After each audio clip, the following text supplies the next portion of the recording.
முடிக்கும் நேரத்தில் நடந்த கோர விபத்து.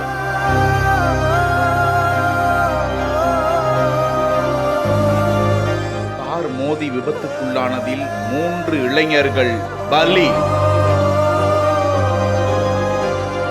ராணிப்பேட்டை மாவட்டம் அடுத்த காரை கூற்றோடு பகுதியில் அமைந்துள்ள புதிய மேம்பாலத்தில் 2 சக்கர வாகனம் ஒன்றின் மீது எதிரே வேகமாக வந்ததாக கூறப்படும் கார் மோதிய விபத்தில் பைக்கில் வந்து கொண்டிருந்த 20 வயதுடைய தினேஷ், 26 வயதுடைய ஷாஜன், 19 வயதுடைய பாலமுருகன் ஆகிய 3 பேரும் தூக்கி வீசப்பட்டு சாலை ஓரமாகவும் சாலையிலும் படுகாயமடைந்து உயிருக்கு போராடினர். இருந்தவர்கள் ஆம்புலன்ஸை வரவழை வாலாஜாபேட்டை அரசு மருத்துவமனைக்கு அனுப்பி வைத்த நிலையில் சிகிச்சையில் இருந்த அவர்களில் ஒருவர் பின் ஒருவராக 3 பலியாகினர். விபத்து குறித்து ராணிப்பேட்டை போலீசார் வழக்கு பதிந்து விசாரித்து வரும் நிலையில் இந்த 3 இளைஞர்களை இழந்து பெற்றோர்கள் தவிக்கும் தவிப்பை வார்த்தையால் கூற முடியாது. விழிப்புணர்வோடு வாகனத்தை இயக்க வேண்டும் என்பது மட்டுமே மொத்த வலைதள வாசிகளின் வலிமிகுந்த வேதனை கருத்தாக இருக்கிறது.